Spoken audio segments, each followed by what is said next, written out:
Hey, I'm your host, Dr. Desiree Cassell. I'm an orthopedic and pelvic floor physical therapist specializing in women's health, aka pelvic floor. I'm a wife, mom of 3, foodie, lover of all things movement and nature, and I'm super passionate about educating, empowering, and supporting other women like you to find and maintain balance throughout all aspects of their lives, without pain, pressure, or peeing their pants. And this is the Balanced Momtality Podcast, where we will talk about all things pelvic floor, your core, and optimizing your pregnancy, birth, and postpartum recovery, providing you with the knowledge and tools so that you can feel like the strong, playful, and happy mom that you and your family deserve. Now let's get you out of those pads and back to loving movement. Fill up your water, pop in those AirPods, roll out your mat, and let's connect. Before we start today's episode, just a quick disclaimer that anything mentioned in this podcast is not meant to treat or diagnose any medical conditions. If you have any questions or concerns about your healthcare needs, please seek the care of your medical provider. This is also a safe space where we will be talking about very sensitive but important topics, such as issues with peeing and pooping, relationships, and even sex. So if you have littles around, probably a good idea to pop those AirPods in. But otherwise, I hope you enjoy today's episode. Hey friend, I'm so glad to have you here this week for another episode on the Pelvic Floor Core and More show. We have had some fun diving into prenatal fitness, and we did an episode on diastasis recti this last week. So check it out if you are experiencing any issues with bulging or coning through your belly, feeling weak at your core, have a mom gut, or any of those symptoms that just make you feel like your core is not where it needs to be. Those episodes will really help you out, especially if you are pregnant or want to be pregnant. But today I wanted to just hop back into healing and just women's health in general. I know we've done a lot of postpartum and prenatal episodes lately, and a lot of my listeners are not in either of those camps. And I just want to be here for all women. I know I am super passionate about working with moms and helping women through pregnancy and postpartum because I personally struggled so much there and see so much misinformation and lack of awareness in the medical community, really, that they really don't know how much help we can offer. So I am super passionate about spreading that information, and I would love if you could help me share those episodes with any woman, mom that you feel would benefit so that we can just spread this awareness about this information. The more we can support each other and advocate for each other, the better. But with that being said, I frequently have women reaching out, hey, I'm not a mom, but I'm having this, right? Or, oh, I've never really had kids. I don't plan to, but I'm having pain with intercourse or pain with leaking or my back hurts or my foot, right? Like whatever it is, I'm here for it. I am not only a pelvic floor specialist, and yes, whether you had a baby or not, you have a pelvic floor. And so you can have dysfunction there. And the content in my show and how I treat the body is there for all bodies. I will say I am biased towards the female-born body, obviously. Men and male-born bodies do have a pelvic floor. It's just, I feel like us women are so underrepresented and underserved already that this is the population I am really passionate about helping. But again, if you're a bro here and you've got some pelvic floor issues, feel free, reach out. I'm happy to help. I'm even happy to coach and do some virtual coaching in person. I don't necessarily treat pelvic floor for males. I don't do external or internal, but we do talk about the breath and bracing and pressure management and external strength. And there's a lot of benefit to be said from that.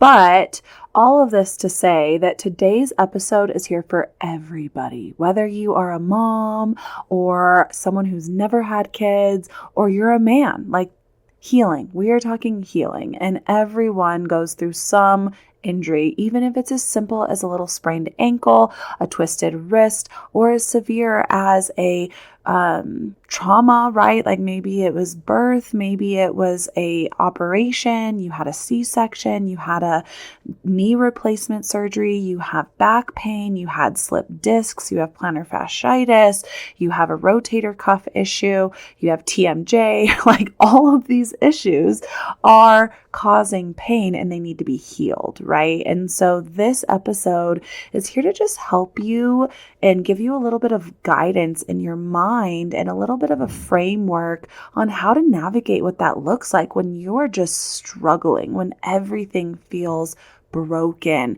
Maybe it's just one thing and that thing is just yelling at you and you can't get the pain to calm down and it's all you can think about and it's making you irritable. It's impacting your function, your mental health, your quality of life, or maybe you're struggling with many things. Maybe you've got some autoimmune stuff going on and a musculoskeletal injury and some personal stuff, right? And it does just feel like you're drowning and you can't keep up.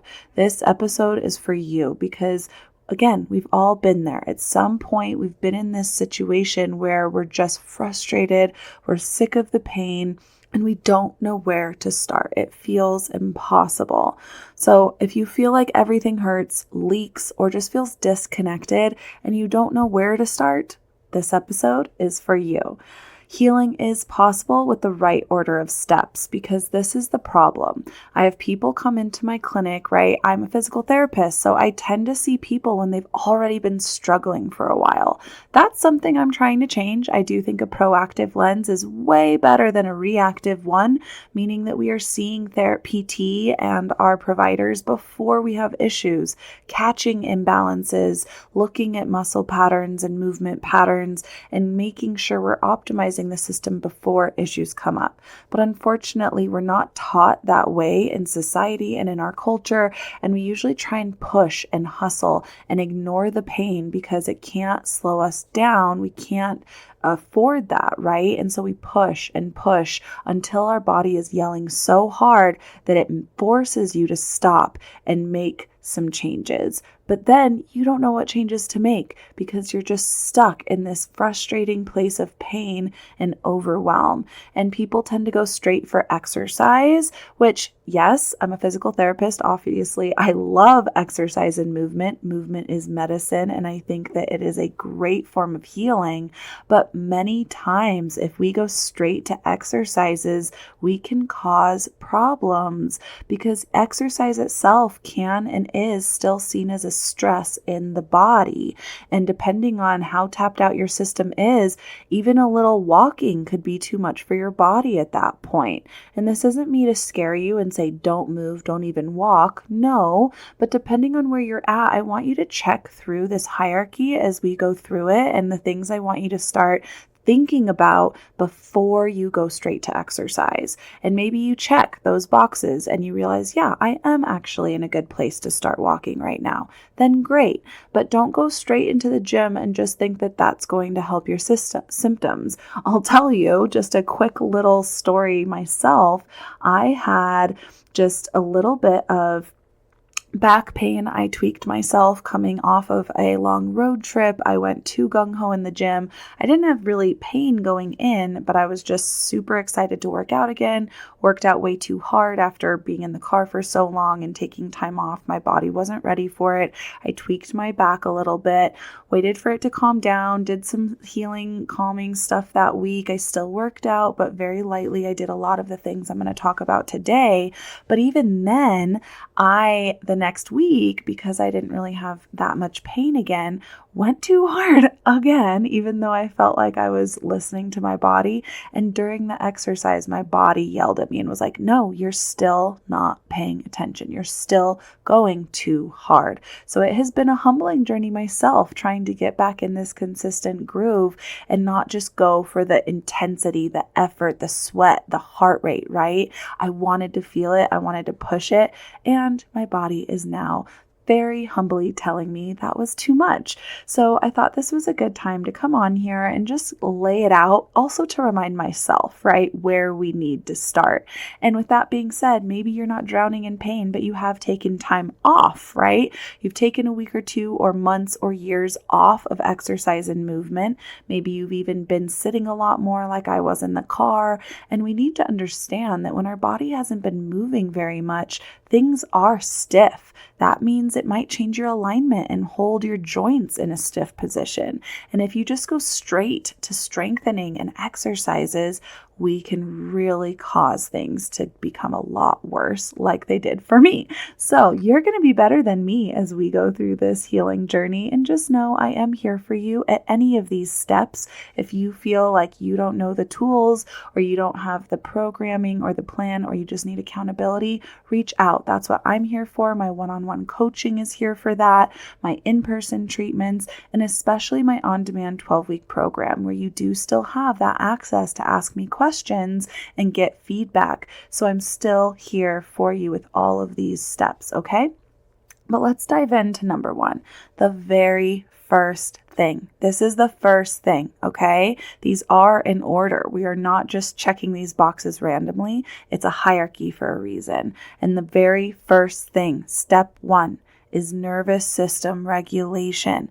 Safety comes first. Remember, I said exercise can even be seen as a stress. So we need that body to not be feeling stressed when we choose to add another stress like exercise to the system. The body needs to feel safe or it won't heal. It will stay in this fight or flight, protective, guarded, spasmed space, and it doesn't have the proper energy. It doesn't have the proper cellular blocks to make up and heal those tissues. It just won't work. And you'll feel so frustrated that the pain is lasting so long, the inflammation's lasting so long. So we really do need to tap into that nervous system and calm it down. I do a lot of talking about nervous system regulation with my clients, my patients, and on this podcast. So definitely reach out or listen to a lot of the other episodes on nervous system regulation. But some of my favorite tools for this, you guys, I just did a big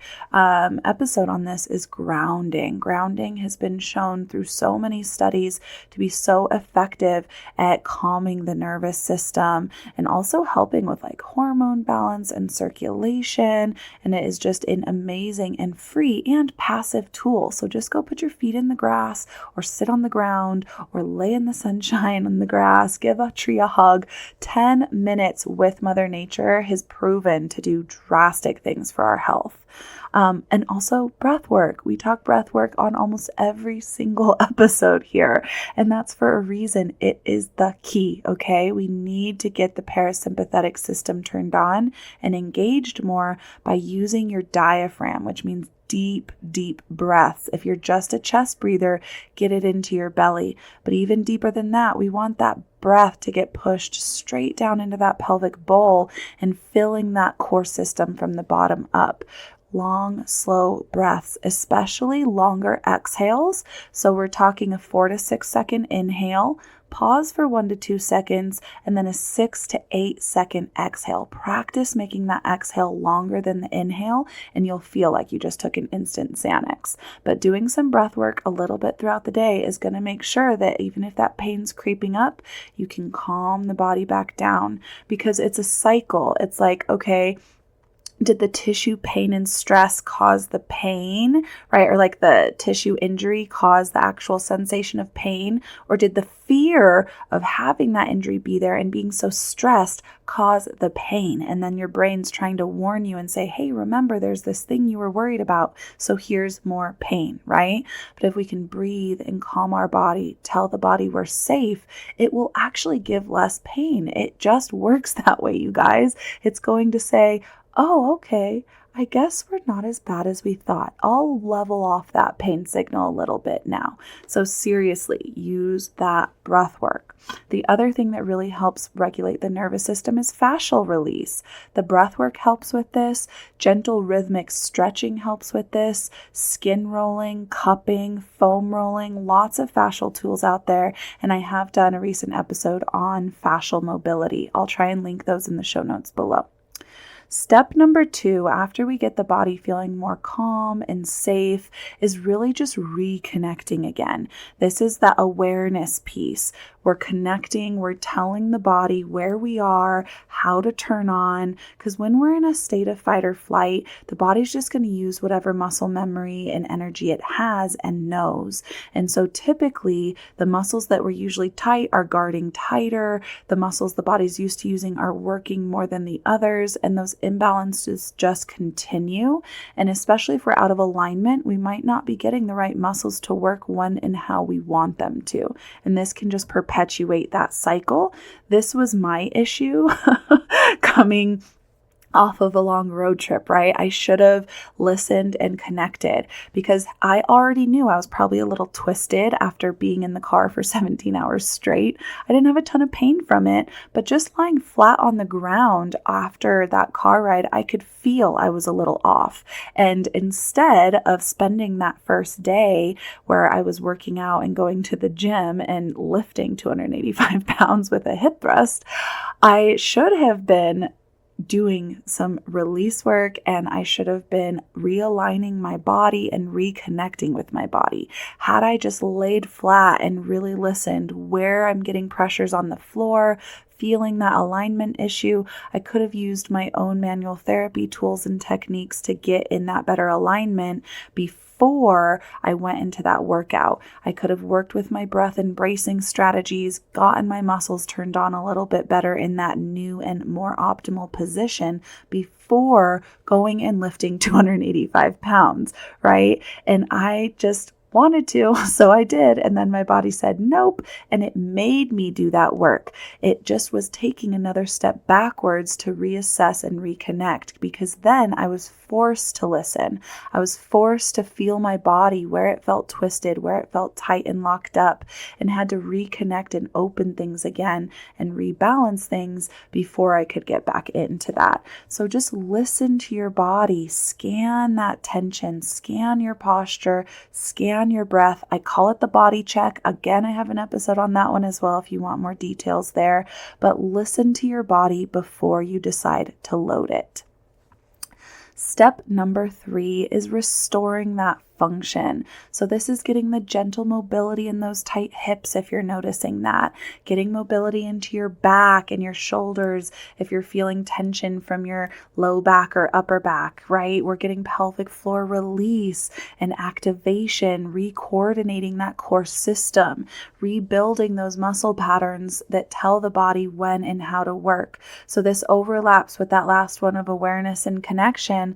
That one's looking more at observing. And then this step is more, okay, that's the restoring work. We're listening, observing, seeing where we feel imbalanced or tight. And then that step 3 is really restoring that, bringing the mobility in, the fascial work in, the realignment tools and exercises to help with that optimization of alignment and re-coordinating that core system. So looking at how you're bracing, making sure you're getting that bottom up zipper, right? Making sure your core is feeling stacked and neutral and that you don't feel twisted or arched or flexed or anything anywhere else in that core space. And then step 4 is the strength and load progression. So not until step 4 are we even getting to the exercise piece, right? The strength and load progression. This is where we're adding the resistance. We're looking at the squat, the hip thrust, the deadlift, the rows, like the push up, right? This is where we're getting back into that functional movement and preparing for daily activity, adding the resistance and slowly progressing. I would encourage to start start with body weight and not just jumping right back into what you were before, even though I felt super strong. My first set was great, guys. So it is humbling, and I'm just sharing my journey with you so you can know, right? Like, I had no pain. I was like, yeah, I did a little warm up, but okay, I did like 10 body weight squats, not enough of a warm up to just jump back into a 285-pound hip thrust. So dumb. Anyways, we're learning from my mistakes. Step 5, this is that last step. This is the lifestyle integration, where we also need to remember that holistic piece, our sleep, our stress, our nutrition and nourishment, and aligning our daily habits in where we're at in this healing, right? Are we focusing more on the calming our nervous system, really optimizing your sleep and nutrition and stress management? Or are we already down to where we're looking at exercises and our habits are focused a little bit more on getting more steps in the day, making every time you go up the stairs a workout, adding weight at the gym? That is the stage where we are now looking at optimization, and there shouldn't be any symptoms anymore. But overall, these can get a lot more complicated as we dive in and as things flare. So just know healing is not a straight line of progression. Trust me, I wish it was. But as we push the boundaries, right, as we start increasing through these stages, sometimes we overdo it, or sometimes we didn't have enough of those basic blocks, right? We didn't have enough sleep. We didn't have enough protein and fuel that day. We're super stressed. Whatever it is, that same exercise that felt good last week might trigger you to have a back spasm or flare something.